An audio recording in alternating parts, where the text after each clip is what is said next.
Hi friends, welcome to the channel. देखिए, आपको पता है अभी के टाइम पे जब भी बजट आता है तो सबसे ज़्यादा क्या होता है, आपके टैक्सेस इंक्रीज होते हैं। आपकी जो इन हैंड सैलरी है वो हर बार इफेक्ट होती है, क्योंकि जितने भी एग्जेम्पशंस मिल रहे हैं, जो भी मिल रहे हैं, वो हर बार कम ही होते जा रहे हैं। लेकिन एक ऐसी स्कीम है जो ऑलमोस्ट हमारे पास 20 ईयर्स यानी 2 डिकेड्स है, दैट इज़ दी NPS और नेशनल पेंशन स्कीम, जिसमें अभी भी लोग बहुत ज़्यादा इन्वेस्ट नहीं करते हैं। काफ़ी लोग को तो अवेयरनेस नहीं है, और अवेयरनेस होते हुए भी कई लोग को इसके अंदर कॉन्स ज़्यादा लगते हैं। देखिए, लार्जली क्या है कि एनपीएस के अंदर आप इन्वेस्ट करते हैं। अभी के टाइम पे गवर्नमेंट एम्प्लॉय हो चाहे आप प्राइवेट सेक्टर के एम्प्लॉय हैं, आप एनपीएस में इन्वेस्ट कर सकते हैं।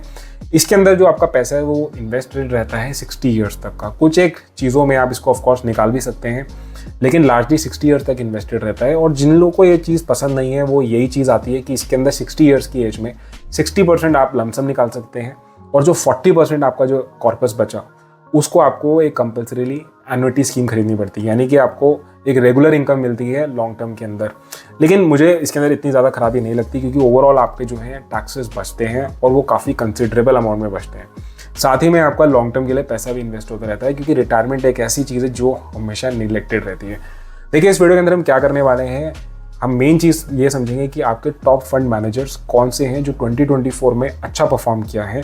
और जो मैं आपको डेटा दे रहा हूँ, ये ईटी मनी के अंदर आया था, और मैं कोई इसके अंदर आपको एडवाइस नहीं दे रहा हूँ, सिर्फ एजुकेशन पर्पज से बता रहा हूँ। देखिए, एनपीएस में क्या होता है, जो भी आप पैसे इन्वेस्ट करते हैं वो लार्जली 4 एसेट्स के अंदर इन्वेस्ट होता है। पहला एसेट है आपका इक्विटी, जो आपको पता है कि स्टॉक्स हो गए। सेकेंड एसेट है आपका बॉन्ड्स। अब बॉन्ड्स भी दो तरीके के होते हैं, एक होता है आपका कॉर्पोरेट बॉन्ड और एक होता है गवर्नमेंट बॉन्ड। तो ये दो हो गए हमारे, और जो इसके अंदर बॉन्ड्स के अंदर इन्वेस्ट होता है। और लास्ट में जो फोर्थ हमारे पास एसेट होता है वो होता है AIF यानी ऑल्टरनेट इन्वेस्टमेंट, जो रीट्स या फिर इंफ्रास्ट्रक्चर इन्वेस्टमेंट ट्रस्ट हो गए, उसके अंदर इन्वेस्ट होता है।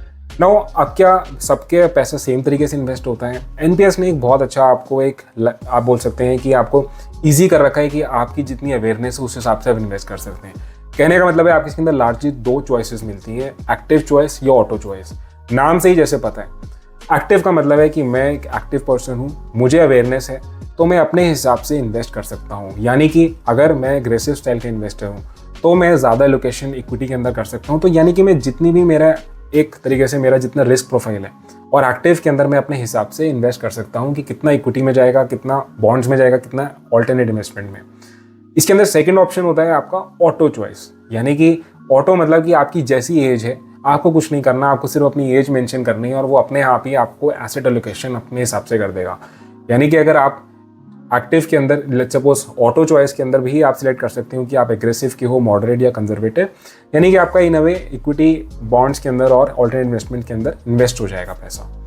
नाउ, अब हम अपने टॉपिक को मेन पे आते हैं, जिसकी हम बात कर रहे हैं कि कौन से वो टॉप 4 म्यूचुअल जो आपके फंड मैनेजर्स हैं जिन्होंने इन टॉप 4 जो आपकी कैटेगरीज हैं उसमें अच्छा परफॉर्म किया है। देखिए, अब आगे रिटर्न्स जो होते हैं वो चेंज होते रहते हैं। मैंने पहले भी एक बार डिस्कस किया, तो वहाँ पे कुछ फंड मैनेजर्स अलग थे, लेकिन ये आपको यूजफुल हो सकते हैं, आप एटलीस्ट अपनी जब रिसर्च करें, क्योंकि अभी के टाइम पे आपको ये एक चीज़ अवेलेबल है कि आप अपने फंड मैनेजर्स अलग अलग एसेट्स के लिए चॉइस कर सकते हैं, नहीं सिलेक्ट कर सकते हैं। पहले ऐसे था कि आप एक ही फंड मैनेजर्स को आपको रखना पड़ेगा for all 4 assets, but now it's not like that. देखिए, सबसे पहले हम इक्विटी पे आते हैं, क्योंकि इक्विटी कंपोनेंट बहुत इंपॉर्टेंट होता है। एनपीएस के अंदर मैक्सिमम इक्विटी कंपोनेंट कितना हो सकता है, दैट इज 75%। इससे ज़्यादा आप नहीं रख सकते। ये इसकी आप लिमिट मान लीजिए या कुछ भी, लेकिन ये इसके अंदर है कि आप 75% से ज़्यादा नहीं रख सकते। देखिए, इक्विटी फंड्स की हम बात करें, बहुत सारे फंड मैनेजर्स हैं अभी के टाइम पे। Aditya Birla, HDFC, ICICI, Kotak, LIC, SBI, UTI।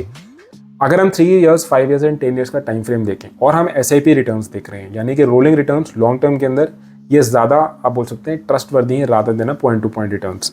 देखिए, 3, 5 इयर्स एंड 10 इयर्स के अंदर क्लियरली UTI रिटायरमेंट सोल्यूशंस हमारा बेटर स्कोर किया है as compared to the other funds, यानी कि UTI रिटायरमेंट को आप अपने फोकस में रख सकते हैं। नेक्स्ट हम गिल्ड फंड्स पे आते हैं, जो गवर्नमेंट बॉन्ड्स होते हैं। यहाँ पे आप देखेंगे कि अलग अलग चॉइस है, यानी कि 3 इयर्स एंड 5 इयर्स, 10 इयर्स में आपको अलग अलग ऑप्शंस दिख रहे हैं। कभी किसी फंड मैनेजर ने अच्छा परफॉर्म किया, कभी किसी ने, बट 10 इयर्स में अगर हम बात करें तो LIC pension fund has been outperformer. अगर हम कॉर्पोरेट बॉन्ड्स पे आ जाएं, यानी कि जो आपको बताएं कि प्राइवेट सेक्टर की जो कंपनीज हैं उनके जो हम बॉन्ड्स पे आते हैं, तो वहाँ पे हमारे पास क्लियरली HDFC पेंशन फंड ने अच्छा परफॉर्म किया है तीनों टाइम फ्रेम में। और लास्टली हम ऑल्टरनेट इन्वेस्टमेंट फंड्स पे आ जाते हैं। यहाँ पे अगेन आपका HDFC पेंशन फंड ने अच्छा परफॉर्म किया as compared to the other.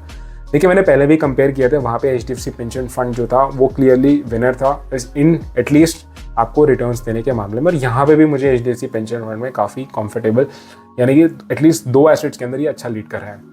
देखिए बाकी कोई सजेशन नहीं है, आपको अपने हिसाब से करना है, लेकिन NPS as a instrument awareness के लिए बहुत ज़रूरी है। आप इसको प्लीज़ देखिए।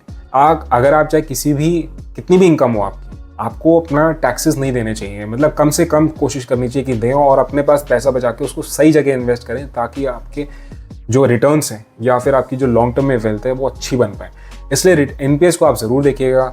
हम नेक्स्ट वीडियो के अंदर एनपीएस वत्सल्य जो अभी बच्चों के लिए आई है, जो 18 ईयर से कम के हैं, उनके लिए भी एक नई स्कीम आई है, उसको भी हम डिटेल में समझेंगे। बट इस वीडियो के अंदर इतना ही आपको सिर्फ इन्फॉर्मेशन देनी थी, दैट इज़ ऑल। आपके कुछ कमेंट्स हैं या कुछ और टॉपिक पे आप बात करना चाहते हैं, समझना चाहते हैं, या मैं चाहूँ कि उस पर वीडियो बनाऊँ, तो आप नीचे कमेंट बॉक्स में ज़रूर मेंशन करिए। वीडियो अच्छी लगे तो लाइक करिए, चैनल को सब्सक्राइब करना मत भूलिएगा। That is all in this video. Thank you so much.